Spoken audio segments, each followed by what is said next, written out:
Alright, ladies and gentlemen, this is FPL 101, or as we know it, Fantasy Premier League 101. Now, this one is only for beginners. If you're an expert, you don't have to watch this. I know by now you know what majority of the stuff that I'm talking about in this video, you already know. So, if you don't mind, but if you want to support, you can watch the video, help a brother out. I started playing Fantasy Premier League around 2 years ago. And while I'm making this video, I started thinking about what did I need to know back then when I started that would have helped me in my journey. I watch the game all the time, so I just decided, what, I'm gonna indulge, and it's been one hell of a ride, to be honest. So I wish somebody would have made a video like this just to let me know as an introductory to my Fantasy Premier League playing, to let me know about the verbiage and everything else that has to go along with the FPL. So with Fantasy Premier League, there's two options. If you want to play, you can use the browser. So if you have Internet Explorer, Chrome, all the other browsers, if you have all the other browsers, all you gotta do is just type in fantasy.premierleague.com.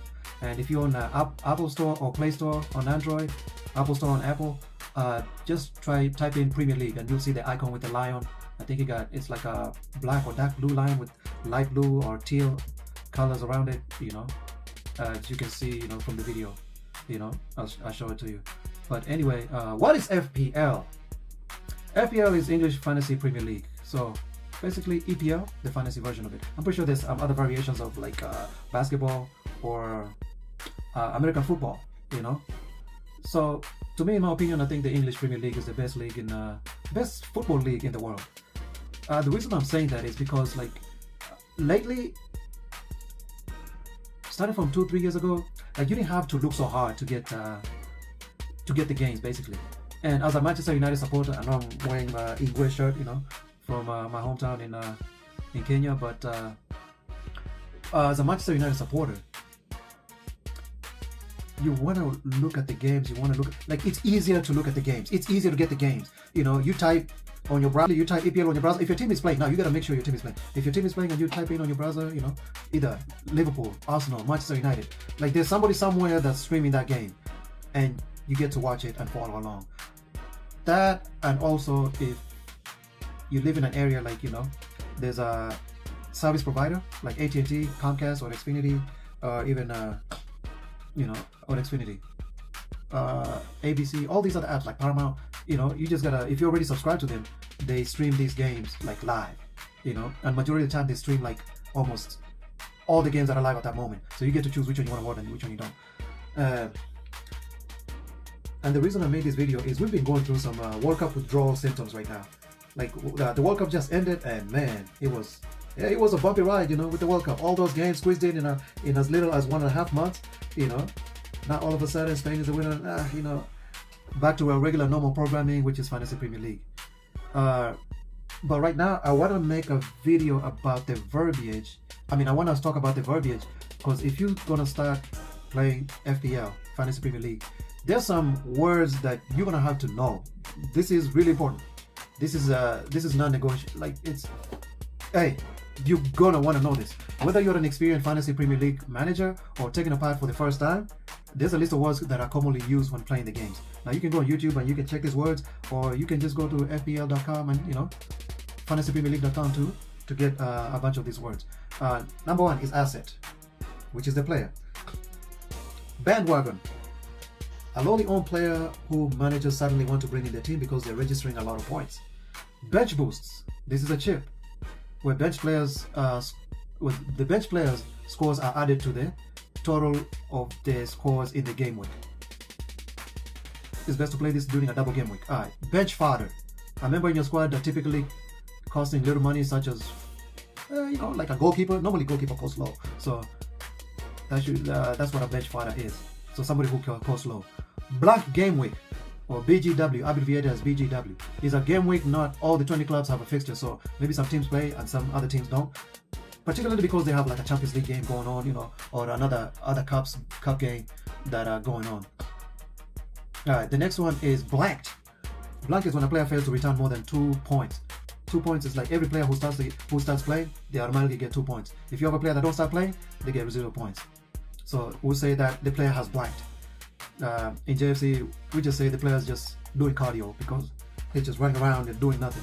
He doesn't register a goal, doesn't register assists, he doesn't make tackles or give up defensive contributions, blah blah blah. Burner slot, a position in FPL which is sacrificed to allow FPL managers to spend more budgets on other assets. So basically, you have a player that you burn because you bring in this cheap player so that you can buy an expensive player. Burning a transfer. So you burn transfers when managers have 5 free transfer and failed to use them. They are deemed to have burned the transfer because the transfer window is now lost and cannot be used.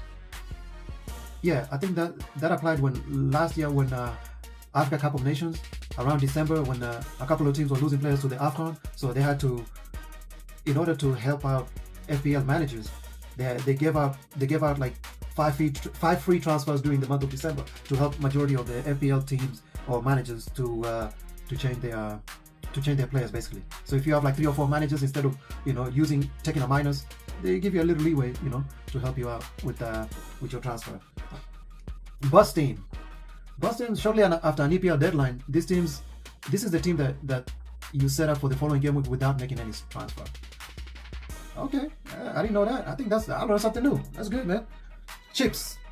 So chips are aids that managers can use to boost their team's performance. So basically, free hit, wildcard, bench boost, and triple captain. Those are the chips. Dead ending. Managers often dead end their teams to run up to a wildcard. This means targeting player with a good short-term fixtures who you thought would not want to. You don't want to own them long-term, likely because they have a blank game week. This is what messed me up last year. Man, last year, yeah, a lot of people dead ended their teams. Yeah, so man, they passed me really bad, man. Because I had previously already used my wildcard, so man, it didn't work out in my favor. Dead teams, a team which has not made a transfer or been altered over a number of game weeks. So basically, this happens when people like just lose interest towards the end of the season or towards the middle of the season because it becomes too difficult. Maybe people get busy or people have lives. Man, this is a real commitment to keep up throughout the whole 38 game weeks. Defensive contribution points. In short, we call these DEFCON. So these are new to FPL, and they reward outfielders and defenders because of their efforts. Any defenders who reach an accumulative of 10 or more clearances, blocks, interception, and tackles in a single match will earn 2 extra points. Any midfielder or forward who reaches an accumulative of 12 or more clearances or block or interception, recoveries, and tackles, they will earn 2 extra points. Hey, self-explanatory, man. I don't need to explain more than that. Differential, a player with low ownership under 10% who will make an FPL manager's team different from the others. So basically, somebody who you got, some of the other people who don't got. But you get the points, they don't. Double game week. This is one of the chips. No, this is not this is not one of the chips. I'm confusing it with never mind. Let me move on. Double game week. A club would have a double game week if they have 2 fixtures in one game week. So basically, you have, let's say, at the start of the week, you have a game like maybe Tuesday or Wednesday, and then the next game is on Saturday. So within that game week, you have like 2 games. So that's what a double game week means. Effective ownership. Effective ownership, or EO, is a percentage of teams that are starting a player plus the amount who captain him. Players with a high effective ownership will hurt your overall rank if they return and you don't own them. Player with a low effective ownership will have a positive impact on your rank if you own them and they register a lot of points. So basically, this is just like a strategy of players whereby you just buy them, and then a lot of people don't got it, and then they give you points. But a lot of people who don't got it, they don't get the points. Enabler. A good budget enabler is a player who is cheap and allows managers to invest more heavily in other areas in their squad. So basically, you have a midfielder or a defender who's cheap, like 4.5 mil or 4 mil. Midfielder who's like let's say like a 6.0 or 6.5, who's really cheap, but who's cheap on the price but really good. But they help you out because once you choose them, you can spend more on star players, on your team, especially during the start of the season. All right. Essential. The FPL community describe a player as essential if they are regularly registering points and managers believe they should be in all FPL teams. So these are players who always register some points, especially defenders when they have defensive. If you have a defender who always have like a defensive contribution points, so they register 4 points instead of the 2, or they give you an assist and they register like 8 or 10 points. Like Gabriel was like a really good player last season when he was doing this. Eye test. So watching matches to make a decision on whether to add a player to your squad or not. Yeah, I did that a lot last year. So basically watching a match to see who's good, who's not, and instead of going by, data, you get to actually see how they play. Free hit is, this is the first chip. Okay, so free hit is a chip where managers can make as many changes to their team as they want. However, at the end of that game week, the team reverts back to the players that they had prior to deploying the chip. Most managers tend to play this in a blank or a double game week, although in 2025 or 2026 season, managers are given a free hit chip to use in each half of the season. So let's say a team has a blank game week. You can use this chip to change your whole team and put the players who are going to play during that game week, black game week, because there's going to be some teams that that play on the black game week. But on this other side, once that blank game week ends, your team reverts back to the previous team before you change it. FDR rating. This is a fixture difficulty rating, and then there's a number given to allow how difficult the Premier League fixture is. So now, normally this is a FDR fixture difficulty rating. So basically, when you look at the teams, they're like color coded. The green, there's some like yellow, there's some like gray, and I think they introduced something like dark red or something like that. I don't know. Yeah, I think it's new. I've seen it prior. So green meaning if I'm Manchester United, I'm about to play Hull City, is green. That means that's going to be an easier fixture for us, for Manchester United. Not Hull, but if you select a Hull player and you see Manchester United, it's going to be red, because for that fixture against them, it's going to be difficult for them. But for Manchester United, since it's a newly promoted team, it's going to be easy for us. So the FDR rating is that green, red, yellow, gray, or white, which heavy hitters. The most expensive asset in the game, so basically premium players. The biggest heavy hitters in the Fantasy Premier League is Haaland as a striker. Haaland is 15.5 mil. The most expensive player in FPL, man. 15.5 mil. You get this guy, you have to change your whole squad. When it comes to midfielder, it was Mo Salah last season, and he's been Mo Salah for the longest previous season with the midfield. But right now it's Bruno Fernandes. And the reason why Bruno Fernandes and Haaland are expensive is because they bring in a lot of points. Haaland, especially when the season starts, he be scoring a lot of points. Bruno, assist master, he scores goals. Last season, man, I choose Bruno. He's an essential, but you gotta have Bruno or Haaland in your team. As far as the defender, Gabriel, man, that guy used to have Arsenal defense. Gabriel from Arsenal, their defense was awesome last season. They are the champions, and they used to have a lot of clean sheets. And then Gabriel also used to be getting a lot of attacking points, because he always goes forward, and when there's a corner, he goes to hang and he scores points, or he pushes forward and provides an assist. So those are heavy hitters. And because right now Gabriel is almost 8 mil as a defender. That's a lot, man. Hit. A manager will take a hit when they lose 4 points to make an additional transfer. So yeah, see, if you lose 4 points, you take a hit because you choose a player. So let's say you did all your transfers and your transfers are done. You don't have any more free transfers anymore. The only other way that you can do a transfer is use your chip, but you don't want to use your chip because you want to strategize towards a double game week or a black game week, or an easier fixture, a runner fix. So once you get a hit, it's a -4 points. So whatever points you accumulated, you can decide I'm gonna take a -4 on this player so I can bring in this player because you think the player is gonna help your team out a lot. Let's just say last season, man, I was really notorious with this, man. I can't.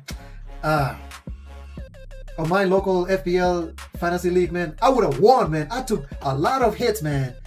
And yeah, at the end, towards the end of the seasons, oh my god, towards the last 2 weeks, imagine leading the first, not the first, but in the middle of the season, imagine leading all the way towards the last 2 game weeks, man. The last 2 weeks. And then you just, man. Anyway, man. Yeah, that's what a hit means, man. If you take a minus to bring in a player without using a chip, or if you don't have a free transfer. ICT Index. ICT Index stands for influence, creativity, and threat. The players rank based on the underlying stats of how well they compare to the other players in the same position. Self-explanatory. Locked in. A player who FPL managers are certain to have in their FPL teams. So like a Haaland, like a Bruno, like a Gabriel, because these are essential. Out of position. A player who is classified in one position in FPL but is playing in another. So O'Reilly was notorious for this in last season. O'Reilly from Manchester City. I think I could, because he was a defender, but he was being played as a midfielder, so he's far up on the pitch. So the funny thing is, he gets clean sheet points or DEFCON points, but at the same time, since he's pushing up the field, he gets DEFCON points. He gets assists, and he also scored. So, yeah, that's one example. Premium, an expensive FPL asset. Haaland, Bruno, Gabriel. Rank killer, a player who FPL manager does not own, who is highly owned in the game and returns a lot of FPL points, known as a rank killer. As they allow other managers to gain points without a player they do not have. So let's say everybody else got Haaland and you don't. Haaland is going to be your rank killer because, man, Haaland is... Everybody got Bruno, you don't. Bruno is your rank killer because everybody, when he brings in the assists and he brings in the goals, hey, the points don't go to you, they go to them. All right. Return, when a player registers a goal, an assist, clean sheet, or a bonus point, they are deemed to have earned a return. Yep. Self-explanatory. Rolling a transfer. Managers who roll a transfer as they do not that they do not use in a game week. This means that you'll have 2 transfers to use the following game week. So basically, you roll a transfer. Let's say you chose your team, and on the next game week, you chose your team. They play this game week. On the next game week, you don't change. You maintain that same team because you have you have a bench that you can substitute players. That you don't need to actually transfer in a new player. So that right there means you're rolling a transfer because you didn't use a transfer. You roll the transfer to the next game week. So the next game week you're gonna have two free transfers basically. So now you can bring in 2 players, especially if your team is injured, or if a player on your fantasy team is injured, if an asset is injured basically. Rotating goalkeepers. So rotate is a pair of usually cheap goalkeepers who FPL managers rotate based on the fixture. So you choose 2 goalkeepers that you can rotate. One goes in, one goes out, and if the other one has a hard game, you bring the one that's on the bench in. So basically just bring it in and out the goalkeepers. Rotation proof. A player who's rotation proof is someone who is almost guaranteed to be in the starting lineup for their Premier League side each week. Gabriel, Bruno Fernandes. I don't know, Saka. Oh, Rice, Declan Rice. That's all I have. That's all I can. I'm sure there's more. Like Dewsbury Hall of Everton, or the goalkeeper, Pickford. Yeah, he's always starting. Lamens in Manchester United. Bruno Fernandes. Yeah, just to name a few. So those guys are rotation proof because the coaches don't rotate him out. Set and forget. A player who manages both the FPL teams and never removed. Same players, they're rotation proof players. So that's when you set and forget, you put those players, you don't change them week in, week out. Last season, my set and forget was Mbuemo. Man, he helped me a little bit, but man, he brought a point. He brought a couple of points. Single game week. Our phrase used to describe a team or a player who have just 1 fixture in a game week. Okay, where other teams and players have 2. Yeah, a phrase used to describe a team or a player who just have 1 fixture in a game week. Okay, that's FPL. Not unless the difference is like double game week is when you have 2 fixtures in a game week. 1 game week you have 2 games. Single game week, that's majority of the FPL. Template. An FPL squad full of highly owned players. Usually a template picks are the highest scoring players from the season who FPL managers trust to register good points. So basically, yeah, like right now template players just like the ones I've showed you, like Haaland, Bruno, Pickford, these are like trusted to bring in points week in, week out. Triple captain. Triple captain is an FPL chip where managers can nominate a player to have their score triple for 1 week. Self-explanatory. So you have a triple captain, you choose that captain player. When you play this chip, this is an FPL chip. Once you use this chip, whatever points they get is going to be triple. If they get 10, it's going to be 30. If they get 15, it's going to be 45. If they get 2, it's going to be 6. That has happened to me before. Upside chasing. Upside chasing is when you pick the option that has the highest ceiling, the best chance of scoring big points haul. This style of FPL management means moving between the premium assets based on form and fixtures. So basically, you're chasing more points. Hey man, it is what it is, man. It's the nature of the game. Underlying stats. This is the data that FPL managers base their decision on. This can include goals, assists, clean sheets, as well as expected stats, which is XG, XA, XGI, XGA, number of shots, or ICT index. Unlimited transfers. A period of time defined by the game where there are unlimited transfers allowed, for example, ahead of a new season. So unlimited transfer, just like now, before we get to start, you can change them all the time. The other unlimited transfer is when you play a wild card. The wild card chip, it gives you a limited transfer without incurring like a hit, which means a -4 on your team. Wildcard, just like I said, Wildcard is an FPL chip where managers can make as many changes to their team as they want between 2 game week deadlines. Managers are given 2 wildcards to use per season. So August 21st, when the first game is going to be, you're going to get 1 wildcard, 1 bench boost, 1 triple captain, and 1 free hit. And then after December, in January 2nd, all those chips, Once you get to use them, you got to use them before the end of December. Once you use them, you get new chips January 2nd for the second half of the league. Stats. You know, whenever you watch the FPL, you got the stats, you know. This various stats that you're supposed to know, like XA, which means expected assists. This assist is a statistic that measures the number of standards assists a player was expected to have or return in a match. It's just you assist, you know, you give somebody the ball, they score a goal. That's an assist. XG is expected goals. You know, if you have a player like within their history, you know, like Haaland, they have like maybe 1 XG per match. So they're rated to have like 1 goal per match. So you know when you put them in, they're gonna give you at least 1 goal. That's 2 points plus 5 or 6 for the goal. Or and if they just can have like a little assist, or you know, plus another 3 or 4 for an assist, yeah. So that's like XG, expected goals. XGA, expected goal against. So this is the number of goals that a defense was expected to concede in a match. So if especially a newly promoted team, they have a lot of XGA. You know, people expect them to, yeah, because they're newly promoted. They haven't been, you know, serenaded, so to speak, into the league. But yeah, Coventry, Ipswich, and Hull City. Those are the newly promoted teams. XGI, expected goal involvement. A statistic that measures both the number of goals and standard assists that a team or a player were expected to return in a game week. This is used by managers to target players and the teams who are most likely to register an attacking return. Alright? So people who have higher attacking chances. Cunha, Buemo, Ahmad. My Manchester United guys, man. Come on. No, not this one. Manchester United. Yeah, guys, this has been Mato with your FPL 101 video. FPL 102 video is coming up. Thanks for taking this FPL learning journey with me. If you like the video, just show your appreciation. Hit that like, hit that subscribe, and if you want more, put a comment in the comment section. Thumbs up. If I missed anything, go ahead and put in the comment section. Help a brother out with the engagement. Alright, thank you. Follow, subscribe, do the needful.